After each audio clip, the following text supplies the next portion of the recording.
Rafa, how are you looking injury-wise? Any new, or you have everyone available again?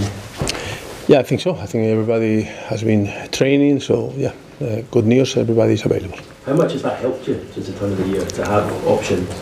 Yeah, it's always important, I say before, to have competition.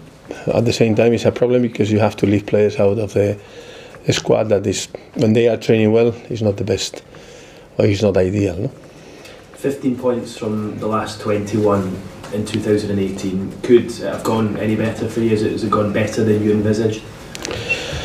Yeah, to be fair, I think it was really good. So when you are at the bottom of the table and then you start winning games in the way that we have been winning, and with the confidence that the team is playing at the moment, and sometimes good play, so it means that you cannot expect, or you cannot be wishing for better things. So I think we are doing well, and hopefully we can carry on. I know you always say it's important to keep working hard and keep putting in the preparation, but is there one thing you've noticed that has changed around the place, maybe the players have changed, that's helped you go on this good run that you're on? Maybe in January when we brought Dubravka, Kennedy, they were giving us different things, competition in different positions, and everybody was trying even harder. So I think that was a key factor. And after, just the team spirit, the mentality that this group is quite good. I know there's always a pressure when it comes to playing at the highest level, but when you look at the league table now, Newcastle in the top 10, is it nice going into games with a lot of that pressure off? Can the team perhaps play with a bit more freedom? Yeah, I could read about that, but I think the last game we did well, even under pressure. So the team was well organized, trying to play the thing that, or the way that we wanted to play, and we had chances, and we were quite strong, and we were doing well. So sometimes still people has a little bit confused about to play the ball from the back all the time, and if you don't play the ball from the back all the time, means that you don't play nice football. Then when I was in Spain a long time ago, there was a debate about that. Is it better to have a good tackle or a good header or something like that, or is just to pass the ball really, really well? So when Spain was winning with the national team, they started talking about the tiki-taka football. But the tiki-taka, I remember a coach in League One that was saying, has been a disaster, this example for the rest of the teams, because everybody is trying to do tiki-taka football when you don't have the players to do that. So then you have to play for winning. So the game is to win, to compete and to win. Then you can play 20 passes to score a goal, or you can play just 3 passes to score a goal. Then you have to do what you have to do for winning. And I am really happy with my team is playing well. But what means to play well? High tempo, intensity, pass the ball, play a long ball on a second ball, or just give 20 passes. I think we scored 1 goal, I don't know, it was last year from the kick-off we played 21 passes or 30 passes, I don't know. So that is great, but sometimes a good counter-attack is also making the difference. You can see Liverpool, they are really, really dangerous in counter-attack, and they are in the semi-final of the Champions League. So football is depending on opinions, but you have to win. You have to compete, you have to win. Then managers, we are trying to bring the best from our players, sometimes playing the ball on the floor, sometimes it's just winning in one long ball and a second ball. It's just to be sure that you compete, you win, and then your team has this mentality. It's too long, no? Yeah. Can you say that in 10 seconds? Yeah. So I was trying to be sure that you were not asking difficult questions now. So come on. You've kept the same team for the last few games, which is unlike you. Are you feeling okay? Yeah, but I'm quite old. When we played with Valencia and we won the league twice and the Europa League or the UEFA Cup this time, we changed even 7 players every game. But the team was a winning team, competing. Everybody knew what they had to do, and we were playing 2 games a week. So now you play 1 game a week, then you are winning. You can keep the players. Everybody's fit, like we said before. So sometimes you don't need to change the team because they are doing well, they are fit, and they continue working hard in the training sessions. If someone could be a little bit lazy and overconfident, maybe you can use another one. But at the moment, they are fine. I will decide the team for Sunday, but today was a very good training session again. So we are really pleased with our players, and if we continue winning, you will not change too many players. Yeah, I guess it's hard to get into the team right now because everyone is playing so well. You do have Slimani back for Sunday. Do you expect to give him a run now between now and the end of the season, because he's not had much chance? Yeah, obviously I would like to do it, but it depends on him. So you don't pick the players because you want to do it. You pick the players because they train well, or they do well, or they have something different that they can give to the team. So it depends on him. So he has been training well today, but also Joselu, Gail and Ayoce, they were training well too. In terms of Arsenal, it was a fixture that gave the Premier League one of its greatest ever comebacks 7 years ago. Newcastle 4-0 down, coming back to 4-all. What are your memories of that game? Not too much, to be fair, because I was not watching or following that, but it's just to see the score. I know what it means to go back, to come back from this difference, and it's massive. It means a great game for the fans, great game for the TVs, and for the game. In fact, is a great example, and it's so positive. So it means that the team spirit has to be good for sure.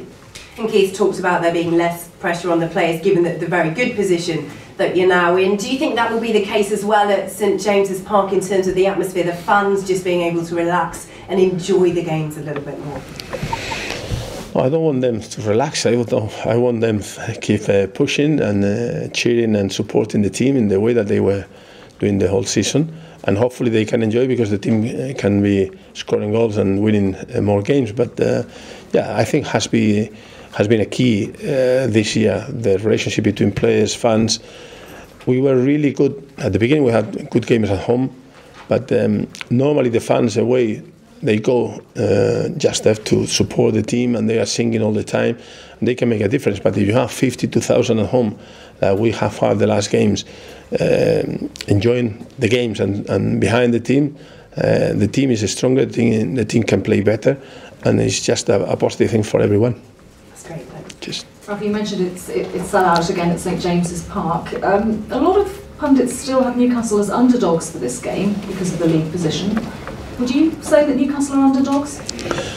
I'm sure that some fans will say, no, we are stronger, or all these things, but the reality is that Arsenal is one of the top sides in English football, so it's a massive team, very good players, and great manager with great experience. So they have a lot of things that is the reason why they have been in Europe for so many years. No? Then last year, this year, so they are not in the Champions League, but they are in the semi-final of the Europa League. So that means something. It means that they have quality, and means that they have players that they can make the difference on their own. So it's still, if I say that they are favourites, it's not that, oh, Rafa is playing games. No, it's that the reality. But at the same time, I would say I have a lot of confidence in my team, my players, and the atmosphere that we can create in our stadium. So I have confidence that we can beat them, but at the same time, we know that we will play against one of the top sides in England. You're saying that because of Arsenal's squad, they may not be too tired after their European excursion this week. Even so, will the key be to attack them right from the kick-off? Yeah, you can. I would like to see a game like against Southampton that you score an early goal, but again, I would say that it's a top side with so many good players that you cannot think that it's just a high tempo at the beginning and they will suffer. They will suffer, but they have so much quality that the last minute they can score a winning goal. So we have to approach the game in the same way that we did against Manchester United, against Southampton, or the last games. It's just the mentality of the team, the intensity of the game, but from the first minute until the last minute. You mentioned the importance of bringing in Dubravka and Kennedy in January and how that might have helped the team. How keen and how confident are you that you might be able to hang on to both of those players? Well, see, I don't want to forget, because when you were asking me the question, I remember about Paul Dumet. Paul was coming back from injury after 4 months, and also was a key player for us in terms of competition position. Then answering your question, we will try to do our best if we can to keep players that they are doing well and they have more experience in the Premier League, but it's too early. So now the target is to get these 40 points and start thinking about the future. Once you've got the 40 points, you're obviously thinking, you're looking upwards rather than over your shoulder looking down. How important is that for team spirit, morale, and just general overall good feeling? Yeah, I think it's crucial to have this winning mentality. So it's not that just you know the reality, you know the level of your team, and you know that to avoid the relegation was just the main thing. But if you can do that, then you have to be more ambitious and try to do something more. So if you can stay in the 10th position now, why you cannot go to the 9th or whatever? So we'll try. If you end up in 10th position, will that have exceeded your expectations at the start of the season? Yeah, I have to be honest, I would say yes, because at the beginning, with a lot of teams with experience in the Premier League, spending big money, it was not easy. So we knew that was just the main thing to stay up. Little by little, we were doing well, and we thought, oh, maybe we can do it and we can achieve something more. But after we have a bad run, then we realized that, listen, that is Premier League, and you need experience, and you need quality, and you need the mentality and the team spirit that we have already. Then when we had that, when we did, we started in January doing well, is when we had more confidence. And now, again, we can dream, but we were really focused and concentrate during the whole season to be in this position. And then now we have to be sure that we stay there, and if we can go higher, we will try to go higher. Just finally for me, the plan to compensate fans for the change of the Everton game, whose idea was that? Where did that come from? To be fair, I know about that, but I was not following this idea. So it's just I support everything that can help the fans, because they cannot control what is going on with the TVs and the changing of features, but it's something that I cannot control.